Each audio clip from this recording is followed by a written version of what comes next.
बिस्मिल्लाहिर्रहमानिर्रहीम। स्टूडेंट्स, कैसे हैं आप लोग? उम्मीद करता हूँ कि आप ये लेक्चर सीरीज़ को एंजॉय कर रहे होंगे। आज के लेक्चर के अंदर हम एक नए कॉन्सेप्ट को डील करेंगे। लास्ट लेक्चर के अंदर मैंने आपको गाज़िस लॉ और गाज़िस लॉ अप्लाई करने का तरीका बताया था। मैंने वो 5 स्टेप्स आपको बताए थे, जिन स्टेप्स को फॉलो करके आप किसी भी तरह की बॉडी की इलेक्ट्रिक फील्ड इंटेंसिटी जो है वो फाइंड आउट कर सकते हैं। वो आपके लिए कभी भी मुश्किल पार्ट नहीं बनेगा। इलेक्ट्रिक फील्ड इंटेंसिटी एक इम्पॉर्टेंट पार्ट होता है हमारी किसी भी मेजरमेंट्स के अंदर, इस ख़ास तौर पर इस चैप्टर के लिए, क्योंकि इससे हमने बहुत सारे कॉन्सेप्ट जो हैं वो इंट्रोड्यूस करने होते हैं। उस इलेक्ट्रिक फील्ड इंटेंसिटी को किसी भी बॉडी के लिए फाइंड करने के लिए हमें कोई तरीक़ाकार, कोई प्रोसीजर चाहिए होता है। वो प्रोसीजर हमें डेवलप करके बताता है कि किस तरीके से हमने इलेक्ट्रिक फील्ड इंटेंसिटी, और ये सबसे पहले गाज़िस ने किया, और उन्हीं गाज़िस के 5 स्टेप्स को फॉलो करते हुए आज हम इलेक्ट्रिक फील्ड इंटेंसिटी को फाइंड करने वाले हैं। तो आइए स्टार्ट करते हैं इसकी फर्स्ट एग्जांपल पर। ये इसकी एप्लीकेशंस हैं जी।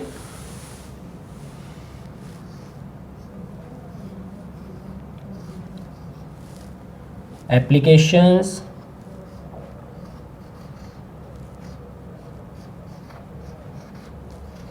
Of Gauss's law.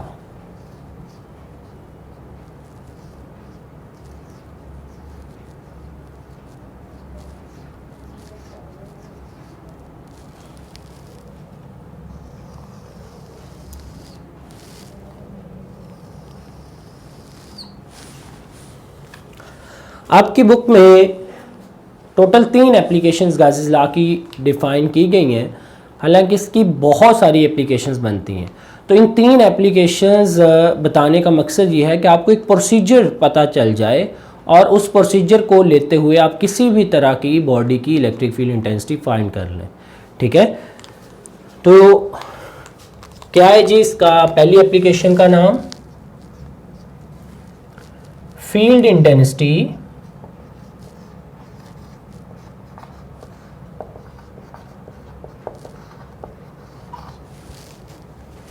inside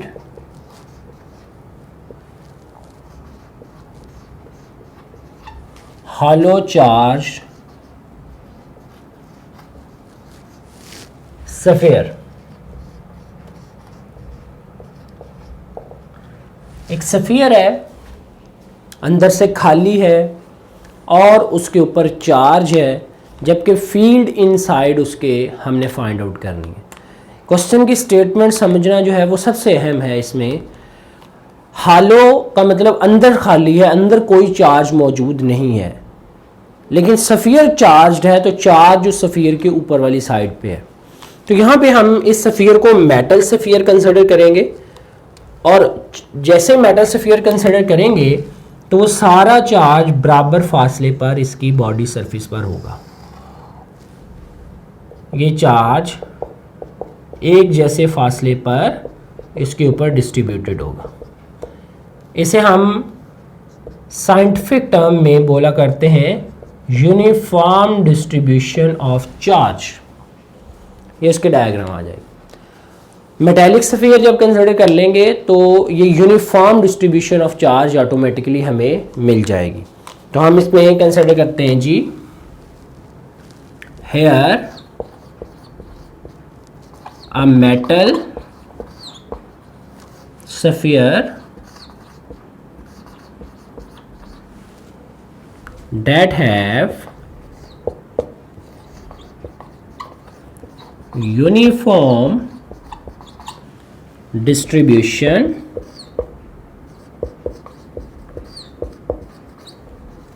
of charge। Charge की यूनिफॉर्म डिस्ट्रीब्यूशन है। तो बच्चों इसमें हमने पहला स्टेप ये लगाना है। पहला स्टेप हमारा होता क्या था कि we imagine a close Gaussian surface where we want to find the electric field intensity.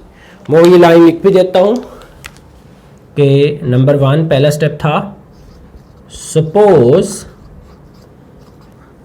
an imaginary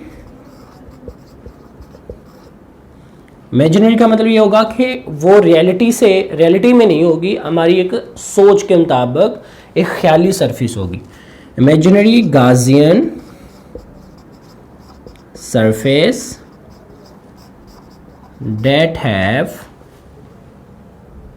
that is inside the charged sphere, चूँकि वो हमने उस जगह पर इमेजिन करनी है जिस जगह पर हमने इलेक्ट्रिक फील्ड इंटेंसिटी फाइंड करनी है। तो इलेक्ट्रिक फील्ड इंटेंसिटी तो इनसाइड फाइंड करनी है, तो इनसाइड हम एक गाजियन सरफेस इमेजिन कर लेंगे। तो ये मैं वो डॉटेड से गाजियन सरफेस जो है वो इमेजिन कर लेता हूँ। This is consider as Gaussian surface. हमारा बच्चों सेकंड स्टेप ये होता था कि we want to find the charge inside a Gaussian surface, कि हमने गाजियन सरफेस के इनसाइड पे एक चार्ज फाइंड करना होता था कि कितना होगा। Find charge inside Gaussian surface that is equal to capital Q। आप देखें तो चार्ज तो सफ़ियर के अंदर ही नहीं है, तो गाजियन सरफेस के अंदर भी चार्ज नहीं होगा, तो हम कहेंगे गाजियन सरफेस के अंदर चार्ज ज़ीरो है। तो inside Gaussian surface Q is equal to zero, ये हमारे पास आ जाए। ये हमने दो स्टेप्स अपने पूरे कर लिए। पहला स्टेप कि हमने गाजियन सरफेस इमेजिन की और उस गाजियन सरफेस के अंदर चार्ज की वैल्यू को फाइंड आउट किया। तो गाजियन सरफेस एक इमेजिनरी एक ख्याली सरफेस है और उस जगह पे हमने कंसिडर करनी है जिस जगह पे हमने charge electric field intensity find करनी है और उसके अंदर चार्ज की वैल्यू को फाइंड आउट करना। अब आते हैं इसके तीसरे स्टेप की तरफ। तीसरा स्टेप बेटे ये होता है कि apply the Gauss's law to find the electric flux. Third step हमारे पास आ जाएगा अप्लाई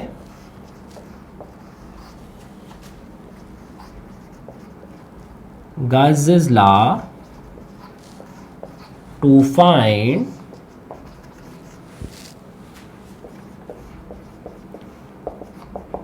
इलेक्ट्रिक फ्लक्स। तो Gauss's law क्या होता है? phi is equal to Q over epsilon naught. अब हम इसके अंदर चार्ज की वैल्यू को पुट करते हैं जो हमने कैलकुलेट की हुई है। Put the value of charge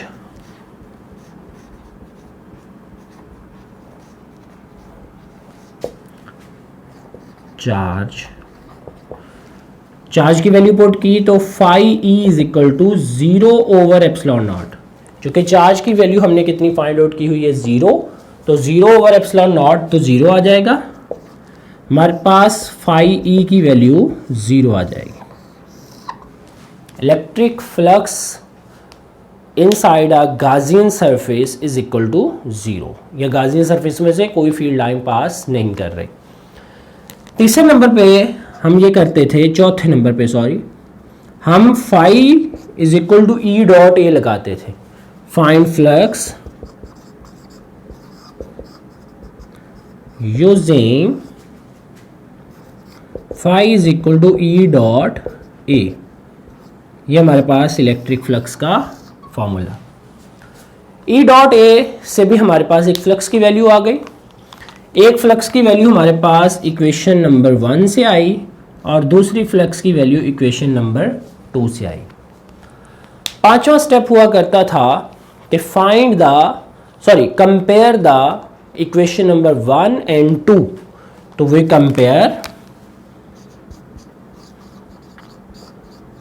compare equation 1 and 2 we have.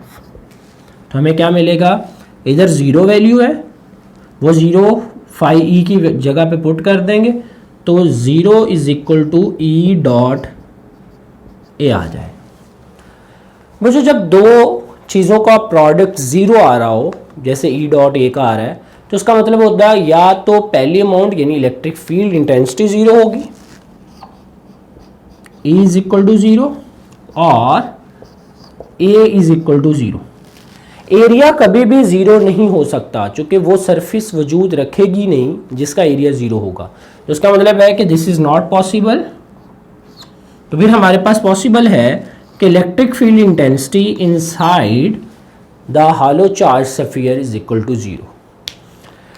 याद रखिएगा कि मैंने स्टार्ट में ये यूनिफॉर्म डिस्ट्रीब्यूशन ऑफ चार्ज लेने के लिए ये मेटल सरफेस रखी थी। अगर मेटल सरफेस नहीं होगी, कोई इंसुलेटर होगा, तो यूनिफॉर्म चार्ज डिस्ट्रीब्यूशन आपने लाजमन बनानी है। तो फिर उस सरफेस की इनसाइड पर आप बिना सोचे समझे इस प्रूव करने के बाद बोल सकते हैं कि इलेक्ट्रिक फील्ड इंटेंसिटी 0 होगी। अगर आप मेटल सरफेस कह देंगे तो फिर तो लाजमन इनसाइड इलेक्ट्रिक फील्ड इंटेंसिटी 0 होगी और उस वक्त चार्ज डिस्ट्रीब्यूशन ऑटोमेटिकली ही यूनिफॉर्म हो जाएगी।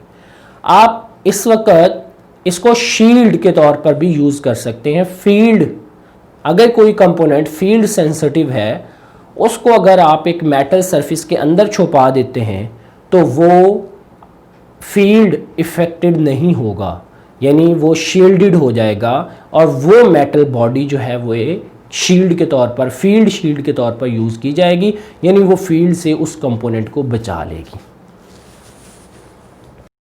अब हम बात करते हैं इसकी दूसरी एप्लीकेशन की, जो कि है इलेक्ट्रिक फील्ड इंटेंसिटी फाइंड करनी है outside the field due to outside the sheet due to infinite charge sheet.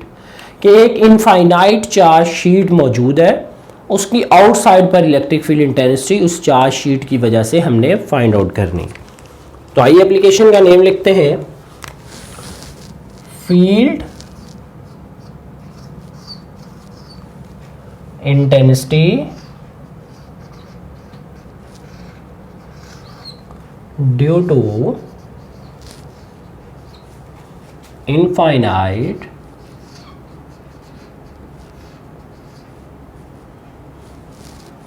Charge sheet.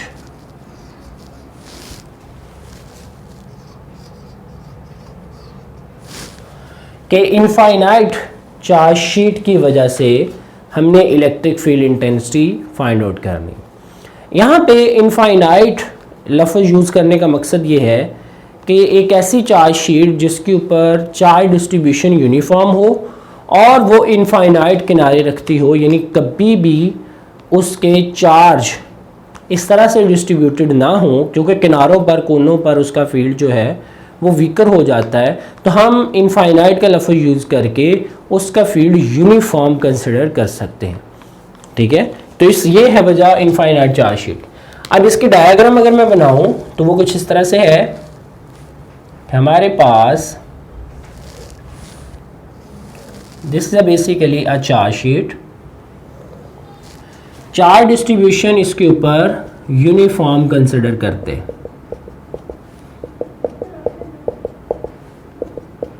जो हर जगह पर यूनिफॉर्मली डिस्ट्रीब्यूटेड, और इसका फील्ड भी आउटसाइड यूनिफॉर्मली डिस्ट्रीब्यूटेड होगा।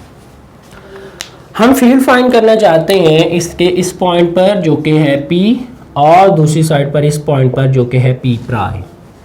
इन दो जगहों पर हमने फील्ड फाइंड करना, क्योंकि अगर वो पॉजिटिवली चार्ज प्लेट है तो अपनी फील्ड लाइन दोनों तरफ जो है वो मिट करेगी, तो उसकी फील्ड दोनों तरफ जाएगी, तो हम दोनों साइड पर उसकी फील्ड को फाइंड आउट करेंगे।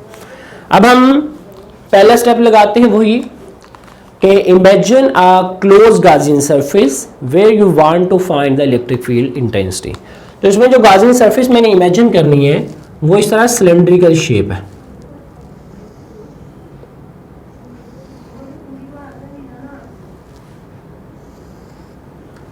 ये सिलेंड्रिकल शेप इधर से होती हुई यहां तक,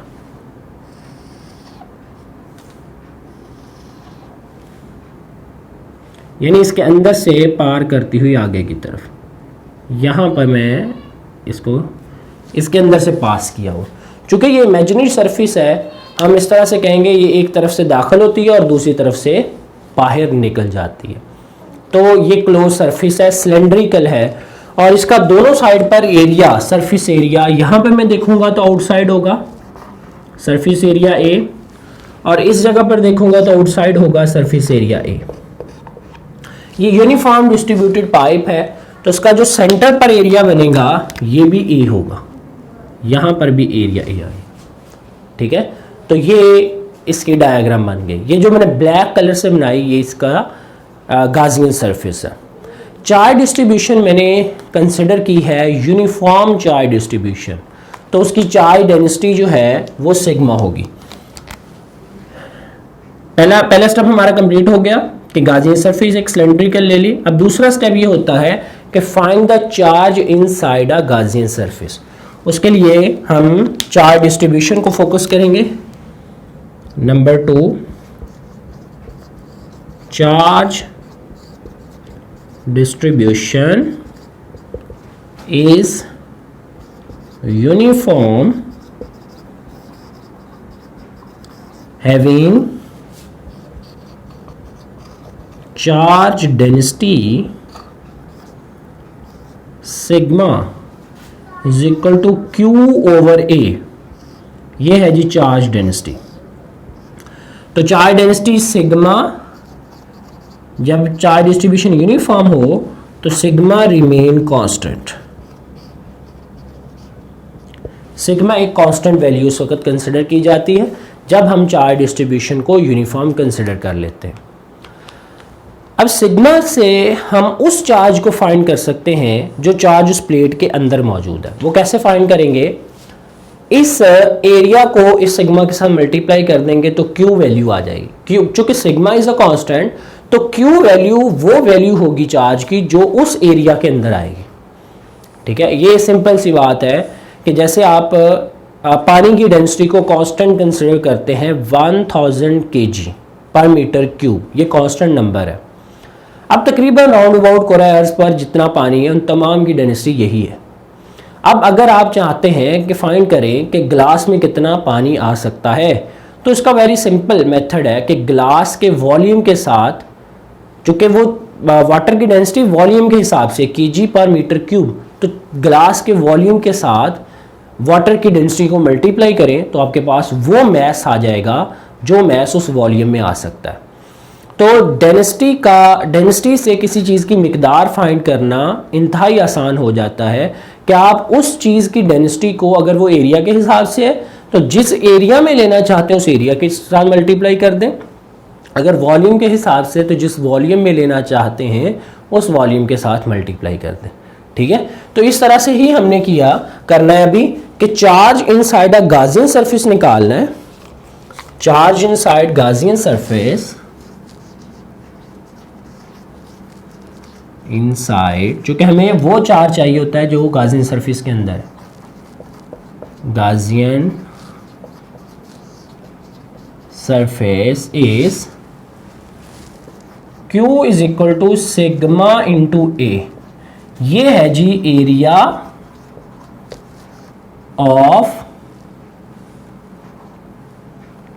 ऑफ गाजियन सरफेस। यहां पर इस जगह पर जितना एरिया है गाजियन सरफेस का, उस एरिया को मैं चार्ज डेंसिटी के साथ मल्टीप्लाई करूंगा तो ये वो चार्ज आ जाएगा, charge inside Gaussian surface. Charge density को area of the Gaussian surface से मल्टीप्लाई करने से हमें चार्ज इनसाइड गाजियन सरफेस पता चल जाएगा। तो इस तरीके से हम चार्ज की वैल्यू फाइंड कर लेंगे। इससे अगला स्टेप क्या होता था? तीसरा, कि यूजिंग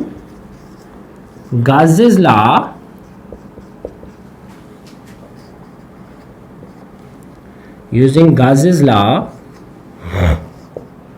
फाइंड फ्लक्स, के फ्लक्स को फाइंड करो। तो फाई इज इक्वल टू आ जाएगा बेटे Q ओवर एप्सिलॉन नॉट। अब Q की वैल्यू क्या आ गई? Sigma into A over epsilon naught. याद रखिएगा कि this area is the area of Gaussian surface. तो हमारे पास फाई ई की वैल्यू आ गई sigma A over epsilon naught. इसको हम इक्वेशन नंबर 1 का नाम दे देते हैं। इससे अगला स्टेप क्या होता था कि using phi is equal to E dot A find flux, वो फ्लक्स फाइंड करें जो ई डॉट ए से निकाला जा सकता। अब एरिया दोनों साइड पे है, इलेक्ट्रिक फील्ड लाइंस इधर को भी निकलेंगी क्योंकि पॉजिटिव चार्ज प्लेट है, इधर को भी जाएंगी और इस तरफ भी जाएंगी इलेक्ट्रिक फील्ड लाइन। तो हमें इन दोनों तरफ इलेक्ट्रिक फ्लक्स जो है उसका फार्मूला अप्लाई करना होगा।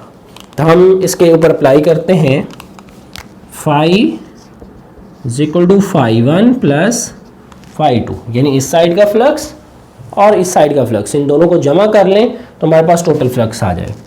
तो phi E is equal to E dot A plus E dot A 2 दफ़ा आ जाएगा। अब यहाँ पर ई डॉट ए को ओपन करें तो वो ई ए कॉस थीटा आ जाएगा, ई A cos theta plus E A cos theta.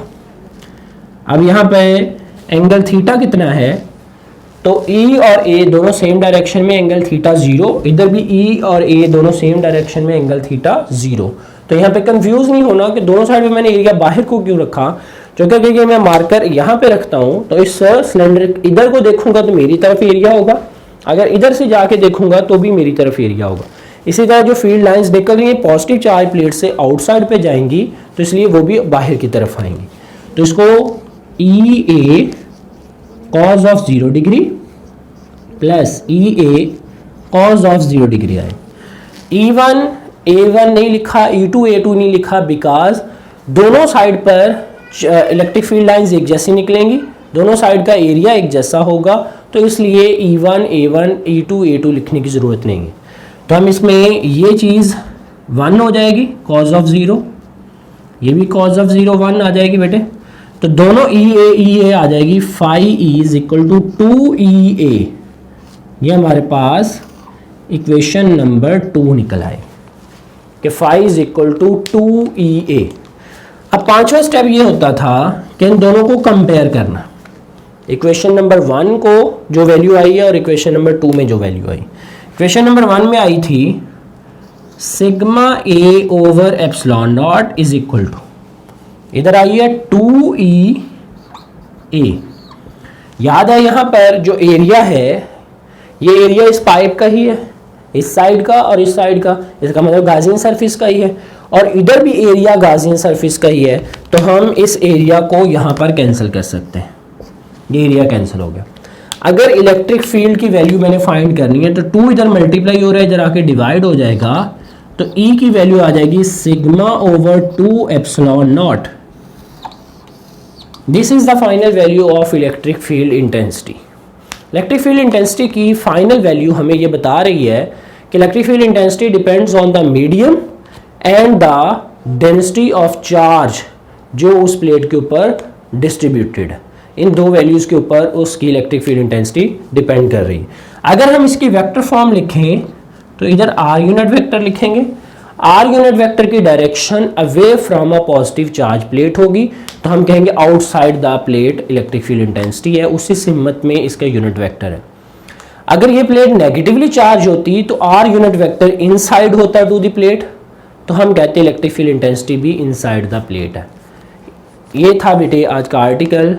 उम्मीद है कि आप लोगों को अच्छे तरीके से ये दोनों एप्लीकेशन समझ आ गई होंगी। टेक केयर, अल्लाह हाफिज़।